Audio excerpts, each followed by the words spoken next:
Welcome to the Chiro Practice Insights Podcast. This is Sebastian Mealer. In today's episode, I'm thrilled I'll be talking with Dr. Andrew Segarra, who graduated from National University of Health Sciences in Chicago in 1998. Since then, he's treated over 20,000 patients. He's also certified by the American Functional Neurology Institute. He's a certified extremity practitioner and certified in instrument-assisted soft tissue mobilization and Kennedy decompression traction system, and he's also a trigenics practitioner and also #1 Amazon bestseller in 4 categories. And we're going to be talking about autoimmune and dementia today. Welcome, Dr. Segarra. Hey, how you doing?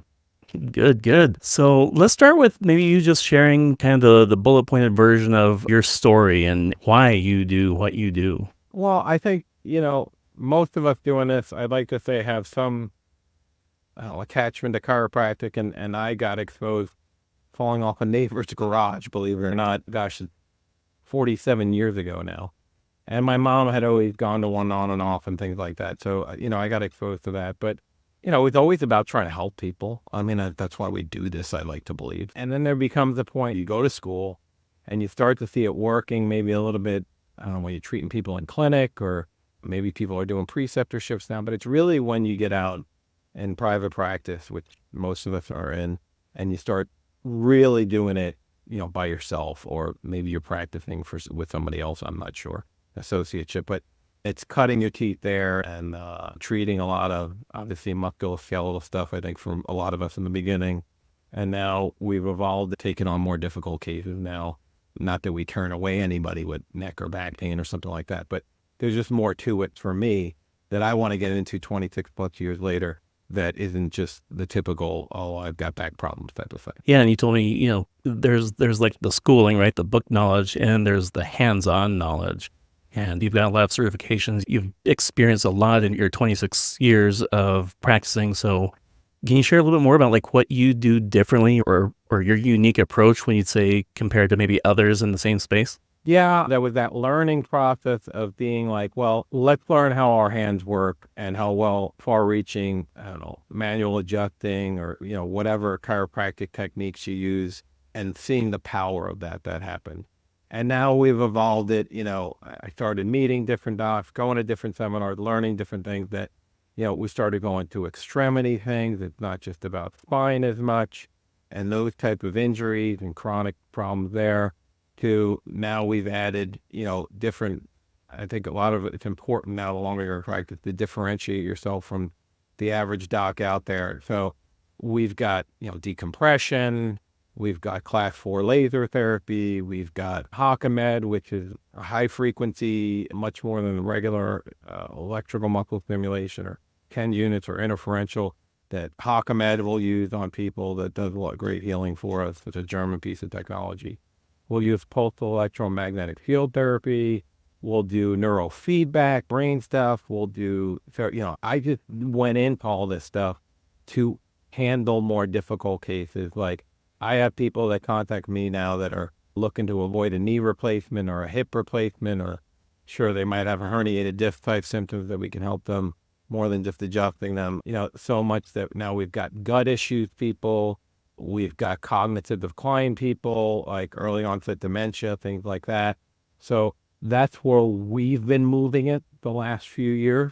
And that's more of a challenge for me, and just fun that you can help people that, never thought that you can help them before. And it's always been that way for chiropractic, but more so now with more involved cases. So yeah.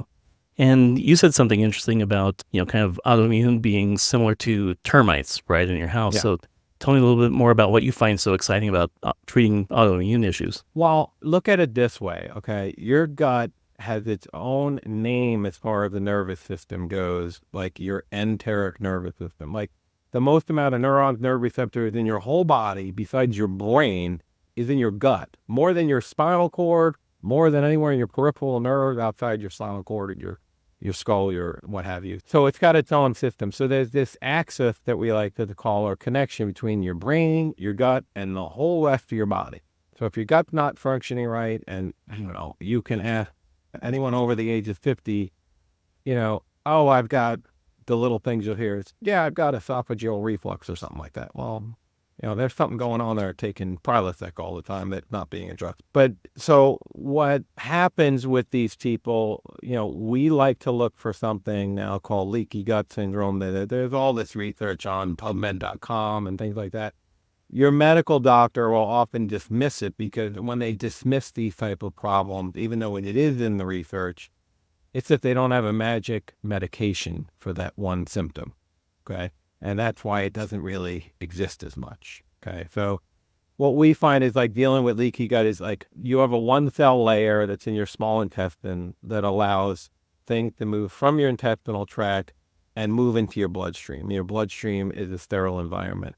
And what happened for people, and it could be caused by trauma, it could be psychological, mental trauma, or any physical trauma within 6, 7, 8 hours early on, and then all the way about within a week. Okay. The person could have a leaky gut. And it means that this 1-cell layer gets compromised that filters things into your blood from your intestine, or it's allowing too many things in. And what happens, it could be undigested food, protein, viruses, bacteria, whatever it is. Okay. And what that does is where it gets into your bloodstream. And when I say to patients, where does your blood go? Well, it goes what? Everywhere. Right. So this results in, then the person might have a chronic back condition, for example, on and off. I don't know, old injuries, whatever, headaches. Okay. And when you mix that with this chronic inflammation happens in the person's body. So the body's immune system gets awakened and it starts trying to fight this off. But it's a losing battle because there's too much getting into its bloodstream or the chronic pain area resulting in inflammation there. So the body eventually starts making mistakes, if you will, a little bit, or we like to say innate people make mistakes, but it starts firing at its own good thing, like friendly fire in a war or a battle, okay? And that starts attacking itself, and that's the leading to autoimmune. So maybe the first autoimmune thing, I don't know, I've always had allergies all my life, or seasonal allergies, and eczema, for example. Well, they've always got a cream for eczema for you, and it may help them, but the eczema always comes back, okay? So I don't know. I like to say it. I've always joked around with my patients, boy, dermatologists, when you go to make a dermatologist appointment, I don't know, sometimes it takes a month, 2, 3 months, a lot of times to go in and see these people because everybody's getting these skin reactions and what they say your skin is like a mirror image of what's going on in your body, okay? Or the other one I like to say is the rheumatologist, which is the quintessential medical doctor for inflammatory conditions. What's he booked out for to see him? He's pretty backed up too. So everybody and their mother. And what happens is when you get this long-term inflammation, it leads to autoimmune disorders. They got the one pill or the one cream that helps them, but it never resolves it. And then it doesn't really help as much. And then it's like termites that just keeps damaging your body, like we said. Yeah. It makes me think of kind of the analogy where, you're looking at an elephant with just like a microscope, right? And you're looking at the one piece and you can't figure out what you're really looking at until you take a step back and look at the whole thing. Yeah. Not just, the skin, right? Or the gut or what have you. And what happens with these people, even people that have had chronic back pain, you'll find out, let's say I get a 50, 60, 70-year-old patient who's had back pain on and off their life. They've got other stuff going on. And you're able to keep their problem under control with adjusting them or whatever you're doing. But there's so much more to their problem. Like I like to say, listen, if I fall down and break my leg, medicine is excellent at treating those things, okay? Or if I burn myself, wound healing, whatever, I fall on the ground, clutch on my heart, dial 911, inject it, whatever you got to do, excellent at. But chronic pain or chronic illnesses, there's usually a myriad of things going on for the person. It's not like one symptom and one pill and we can knock that out. And that's what medicine is for a lot of these people. And it's a shame they come in to see us and they're not just on 1 or 2 medications. They're on 5, 10, heck, 20 diff pills we've had, no more. And it's like jingle bells in their purse. And they've got the, Sunday through Monday pill thing with I don't know how many things and they kind of pop the thing. Oh, you know what I'm talking about. Okay. And they don't even know what they're taking. And when they started out, they were offered 1 or 2 medications, and now it's led to, a side effect or whatever that produced, and then they needed to take another pill and another pill and another, and they don't even know whether they're coming or going. And these people are just headed down the wrong road. And, it's like when we're talking about just back pain people, this isn't typically when someone calls you as a regular chiropractor, this didn't just happen yesterday. Okay. I get it if they got in a car wreck or something like that, but they've had the problem more than a day, So, we'll often say you want to try and get them in as soon as possible, but if they got to wait a day or two, I mean, they're used to having this problem. That's the way I look at it. Yeah, it's like you said, an accident or an injury, right? Like there's a singular event that caused the issue, but when you have even say something with like plantar fasciitis, it didn't just happen one day. They've developed over time, and their arches start changing, the height of their arches. Foot levelers has I don't use them as much. I'm not going to endorse them, but they're a device for scanning, excellent for explaining to the person like the arches in their foot, things along that line. They've got a history of other things going on like this. Right. So what actionable, insights or tips can you share with our chiropractic community who may not even know what they don't know on this subject? When you get to a point, I would say, and some of you all coming out of school, maybe like nutrition or, family practice, pediatrics is a major thing that's exploded. I think in chiropractic, heck, I mean, it's been going on a long time, but really in the last 5, 10 so years, I think there's so many people that have gravitated towards it now as far as chiropractic goes.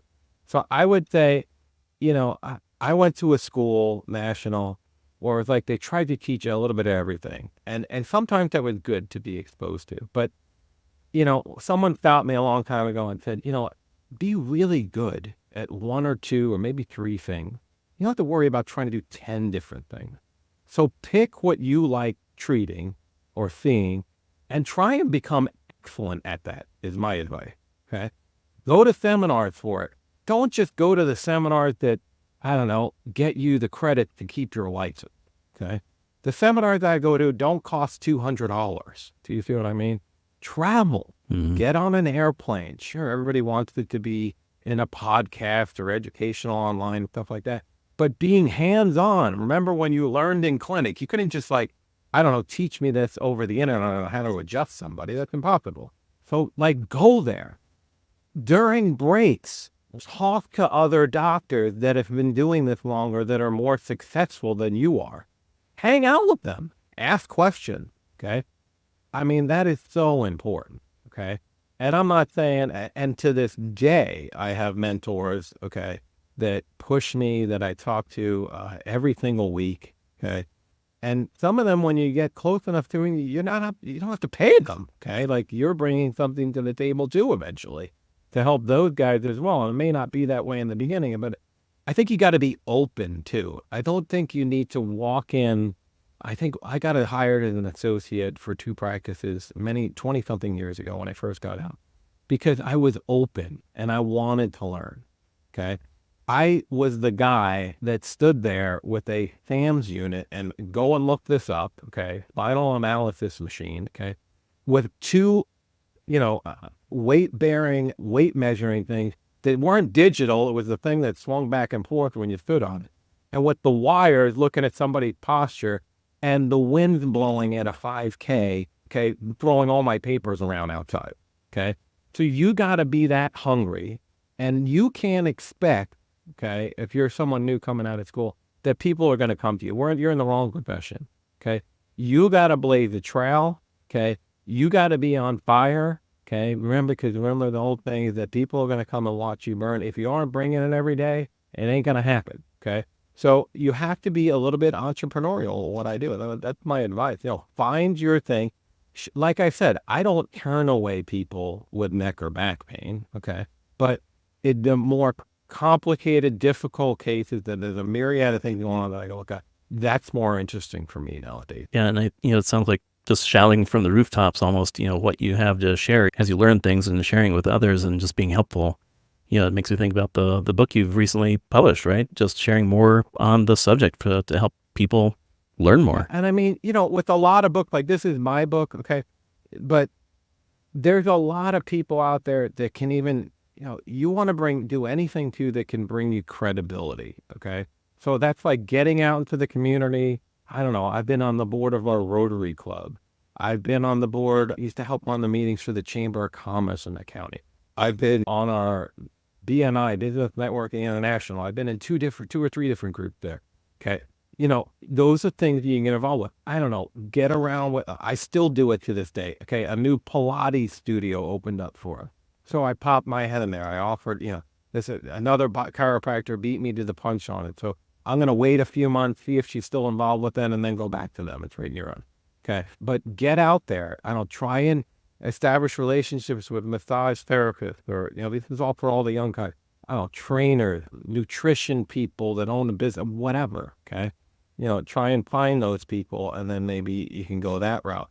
And if you've been in practice in a while, there's got to be something that still fires you up. There's got to be something that you really like treating and helping those people the most, that maybe you're a little bit different, that you can explore more.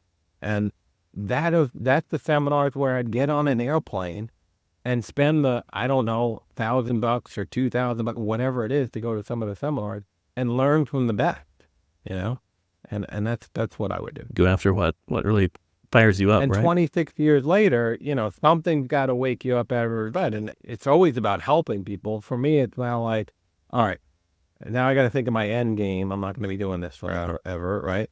But I don't think, heck, if I was home and I wasn't traveling or in a spot where I was vacationing, if you left me here for, I don't know, 3 weeks or a month, I'd probably go crazy. Like I definitely want to be able to still help people and things like that. So, but find what it is that drives you. If you're new in practice, do all those things, get your confidence up in the way your hands work or whatever it is, the technique that you're using, get exposed to that, get out into the community. But then when you've been in practice, I would try and find something that you feel like you want to be the go-to person at. Okay. And it's a work in progress. I'm nowhere near where I want to be. Okay. This book just came out a month and a half ago for us and stuff like that. So it's all about promoting this, or what I use it for now is in our marketing. And I use it for, you know what? We talk about that exactly on, I have one right where I'm treating people in 2 different areas. I have a whole, footnotes, like those little Post-it note type things, the colored things you put in here. And I just go right to the page and say, here, it's in my book. And people are like, wow, it's just an instant. So if you're able to do that, but pick 1 or 2 things that you really want to go after and then, try and move in that direction. I'm not saying desert. And believe me, I've done it before where it's like, I get this shiny new object in my office, this laser or whatever it is, and everybody's got to do that. But if you get away from the things that built your practice originally, okay, then you're set up for failure. And I've been there before where it's just like, I'm trying to concentrate on getting the shiny new object, the thing I'm paying the most for right now. And you tend to ignore all the people that have been coming to see you for, I don't know how many years on maintenance or something like that. Or, even just the typical back or neck pain people that still need help. They can convert to maintenance, or maybe they have other health issues in a family or a friend member that they can send you in. So. Yeah, I like it. So get really, really good at what you do. Figure out what you want to add, right, or maybe go towards, but add it. Don't turn away from everything else and just focus on the one thing, but add it to your repertoire, if you will. The basic chiropractic stuff is like the backbone. I shouldn't say that, a good play on words here, but that's our basic, that's our foundation still. And everything else that I'm trying to do, sure, if I'm able to get all patients that have early onset dementia and start helping those people with neurofeedback, cognitive, all the neurological training I have, okay, laser, at-home stuff, gut health, all these things, blood work we run on people, fecal test analysis, whatever we're doing, okay, functional medicine type stuff, okay. If I'm able to make the practice 100% that, I think that's great, but at the same time, I think I'd probably add somebody, who's looking to be an associate and handle more of the, other stuff. But I'd probably still, if I could, probably treat all my maintenance people or maybe their family members if they want to come and see me, and they handle all the other people coming in. But, it's always building in progress, and you're always going to get knocked down. Okay. Believe me, you can ask my wife. I have been knocked down hundreds of times. I mean, so much that you sometimes ask yourself, you might get so racked up against the wall, or you're back up against the wall, that you're like, man, this is really hard. Why should I keep going? Okay. It's ultimately about helping people. And once you do that, okay, and you keep that in the back of your mind, everything else should fall into place. And you charge a reasonable fee. We're still in network with a lot of health insurance companies, but it's limiting. It's getting worse. We all know that. Okay. And what I offer, I just happen to find a waiver saying these are non-covered services, okay, on things. So, but, it just depends, okay? But try and build your practice with where you want it to be ultimately, and set goals. And then I think the most important thing, and it's always a work in progress, is set that goal, but then have an action plan to go with the goal, and try and review your action plan every single day. And you're going to have to change it as you go, because I have tried how many marketing things and how much money I've blown on it. And some things work and the majority of them don't. Okay. So you got to keep trying, or you may try something that works really well for X amount of time, and then it kind of exhausts itself. So you got to step away from that and make sure you're doing something else. Okay. Or, you have multiple poles in the water, we like to say, from a marketing standpoint, trying to catch the fish. So, but, those are the biggies. Yeah. And like you said, you will always be evolving and adapting to the current situation. So along those lines, how do you see things progressing in the near future in this area? Maybe a trend you're starting to see now, or that you expect to, or hope maybe to be unfolding soon. As far as the chiropractic profession goes, I think we were positioned pre-pandemic, the whole COVID thing. That opioid crisis really helped us some. Okay. I know it helped us in our state overall, okay, with seeing people. So I think you just got to keep getting the word out. And, your target isn't everyone that's got a spine. Do you see what I mean? I think that you've got to target people that think like, you're not going to meet every person on the corner that had some chronic problem that would even entertain what you're doing. So I think that you have to keep trying to find those people, and they're looking for you too. Okay. So I think that that's the way that we're headed. I think that chiropractic needs to be viewed. We need to keep working, agree more on things. Okay. Rather than shooting at each other, like we were talking about that earlier, right before we started. But I think that it's got to be more far-reaching, that we can help people from, a non-medicinal, non-surgical standpoint. Our scopes of practice in so many of the states is wide open. Like, we can do almost anything that doesn't involve those two things, drugs or surgery. So explore those things. And, we were talking before, we are the leaders in non-traditional healthcare. Okay. We're number one, but I don't know, they don't even classify it as that anymore. When you look up alternative solutions besides medical or Google that, chiropractic's number one in the United States. So keep it there and keep trying to push the envelope. I remember one thing some of my professors gave me in school was like, hey, we have this right to do this stuff, my OBGYN guy. So if it's in our scope of practice, but like one of us out of, 100's doing it, you can lose that. So, be open to that. Be open to, I'm saying the last few years, I've been saying to patients, some of the treatments and equipment that we offer, or the things that I'm asking you from a detoxing standpoint, or run this blood work, and these are things that we're going to find out about you that we never know, or your medical doctor would never know. So keep trying to utilize those things. We just send people to a lab 10 minutes down the road from us. They draw the blood. Sure, I can have a phlebotomist or whatever, and then they send it off, and then we get the reports back. And I just talked to one of the docs Monday night, okay, about some of the blood work who ran on me, because I'm trying to fix me right now, 100%. But keep trying to push the envelope. And, some of the treatments, like I said, that some of the things are better than me for you. Okay. Sure, I can an adjunct to it, but let's hit it. My whole thing is, if we can hit them from multiple angles, okay, not just adjustment or muscle joint stuff or whatever you're doing, but there's so many ways we can try and get at whatever their problems are. And that's when you're able to incorporate those things from a stimulation standpoint and detoxing standpoint, or internal, then you're really treating the whole person. So that's my whole take, is think more that way in the long run, and pick one thing, and go after it. And maybe you have a friend that started going in that way, or a colleague, explore that. Okay. And be willing to spend a little bit of money on it, please, and time. I love it. Such good information.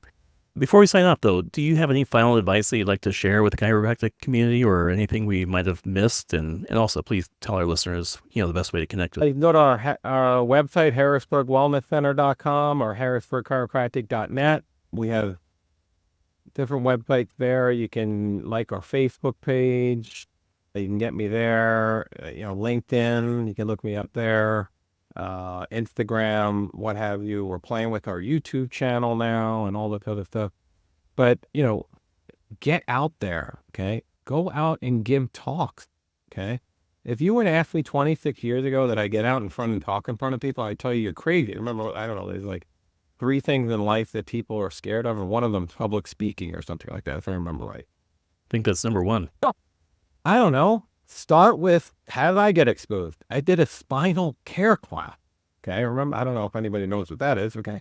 But talk about that. Subluxation. Okay. I don't know, once a week or every 2 weeks in your office, and try and get people to come to that. Okay. I don't know. Maybe you can do it online and do it as a Zoom, or I don't know, whatever it is. But start talking to people. They have no idea. And there's no way that if you're adjusting people, that you can get all that information to them every single time that they're coming in or whatever. And they're not even listening half the time anyway. Okay. So, but right. Keep trying, keep putting yourself out there. I don't know. Sebastian, how'd you find me is what I'm at. So, well, Google, see, it does wonders. So you got to get on there. Do you feel what I'm saying? Put yourself out there. Don't be afraid. Just go and do it. The power that you have just in these, which you find out hopefully early on in practice, and then everything else that you're able to do and offer people, it's never ending. Okay. Just try and get to the people that are looking for you, because it isn't everybody. Okay. And then those are the people that you want, that want the help and that you can give the help. And remember, once you start helping them, half of what we do is being positive and reinforcing and heck, being a cheerleader. So, and just when you get beaten up, get back up, okay, and keep going, because God knows I've been beaten up. You can ask my wife that. This is our time. We say this is the best time to be a chiropractor. People are looking for this, okay? I don't know. Google how many people take supplement or vitamin or whatever. I don't think that number, or how many people, the organic food section in my grocery store has been shrunk over the last 10 or 15 years. Do you see what I mean? People are looking for this, okay? So find them and do the best you can. And then educate them, and then it's up to them, and work on how you deliver that message over and over and over again. I can look at my website right now. It's good, but I got to change a bunch of things. I just haven't gotten to it yet, okay? But like, I just hired someone speaking Spanish. My last name is Spanish, but I'm gringo, okay? I only speak very little, okay? This is an underserved market, I like to see, I believe. So all I'm trying to do is get, more of those guys in that have, I don't know, sciatica or disc problems. I'm not even going after the, huge dementia or autoimmune or whatever cases, okay? Sure, some of them are going to have that, but those people, if I get more of those people in with the person that I hire and using my Spanglish here, okay, then, their community is underserved. And the first thing they do is, find those people, they tell their friend, they're extremely loyal. Okay. So get out there, find out what it is. You don't have to be an expert in it. If you want to do sports, then be an expert in that. Okay. But, it's like, that's not always that easy of a network to get in, because it's always, I think a lot of people are trying to get into that network, So, I can remember my brother's stepdaughter was going to like athletic training school or something like that for her undergraduate. I'm like, man, she's got to dig deeper than that. He's like, well, I have a friend that works for the New York Giants. Well, can't you put it in a good word? Listen, this is who a lot of the time and things like that. So, find it and go after it. I'm not saying you can't nurture that, but go 100%. I don't know. And start showing up at the athletic director's door, or calling or email, what's their secretary, whatever. Okay? Find it. Go after it. You said there's so much you can go after. Go after what really, you feel passionate or really lights you up. And we're doing like a talk. I'm doing a talk I told you earlier for a dementia group tomorrow. Okay. It's free. It's like a community service thing. Okay. I'm doing one in a couple weeks from now where we're doing a dinner talk. So that's not going to be free, but that's for just chronic pain. So I might get just a long-term back pain person, but we're also going to touch on, cognitive decline too. Or, you can look up, Google the term type 3 diabetes, type 3 dementia. Okay. Basically is the word that comes up with it. Okay. So but it's a broad, which is the first time we're working with these people. So I'm going to see what happens, but keep trying things. Okay. And then something's going to stick. Okay. And I don't know, I was doing Facebook videos, 1 minute, or reels. Okay. A guy was working with, do reel. Okay. On Instagram. Okay. Hold the camera. One's got to be vertical. The other one's got to be flat, whatever. Okay. On your phone. Okay. And do those over and over and over again. Okay. Get someone to help you put it on YouTube, whatever. Okay. And I've had people just say, oh, I saw some video of you. Oh, where'd you see it? I don't know. I saw it on the internet. That's why I contacted you. Okay. I don't even have any, sometimes you try and narrow down what's working. It's something you did like 5 years ago. Okay. That's still out there. Oh, this thing popped up. I looked this up and you came up. I don't even know how. So, but I don't know. I've done 30 to 2 minute commercials. Everything's got to be under 2 minutes now. Okay. For some of these, you know what I'm talking about. I said, if it's over 2 minutes, okay. Yep. And the person's only going to stay with you. And like, what is that? You got like 5 seconds or something like that before they click 3 seconds. And they're clicking off. All right. So you better catch their attention in the first line that you say. Okay. So I used to introduce myself like, hey, I'm Dr. N. Nope. Don't say that. Ask them a question. Okay. So you got to get to, that's where you come in. But those are things that you got to practice and work on. And like, I just, they asked me with the guys are helping me now with Google and stuff like, I told them I hired a Spanish person and they're just like, get her to say something. We'll give you a script and I tweaked it a little bit because they're actually not from the United States, the group that I'm working with, but several of my colleagues, I had good results with them. So I tweaked it a little bit. And then I asked her to write it in Spanish. So I'm like, hey, she's like, there's no way I'd get in front of the camera. I'm like, oh, gee. So my Spanglish, guess how many takes we had to do?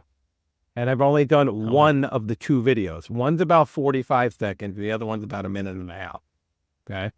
So, but we did it 20 times, no joke. Okay. And I haven't even finished the second one yet. Okay. I didn't get a chance to do it today, but I keep trying. Who the hell, if you were to ask me, I'm going to speak in Spanish in a freaking video 20 years ago. Are you kidding me? Okay. But I'm pushing myself outside of my comfort zone a little bit. And so many guys aren't willing to do that, getting out, talking to people or getting involved in the community, whatever it is. And we flat out on Wednesdays, we don't treat people. I'm talking to you right now on Wednesday afternoon. Okay. What we do is call around to places. Okay. When I'm not training my new staff member, we just started with this a week ago. We'll call around the places. Hey, trying to get a free talk or make a new connection, emailing, getting contact, following up with people, whatever. Okay. Calling on old patients that stopped coming to see us, whatever it is. Okay.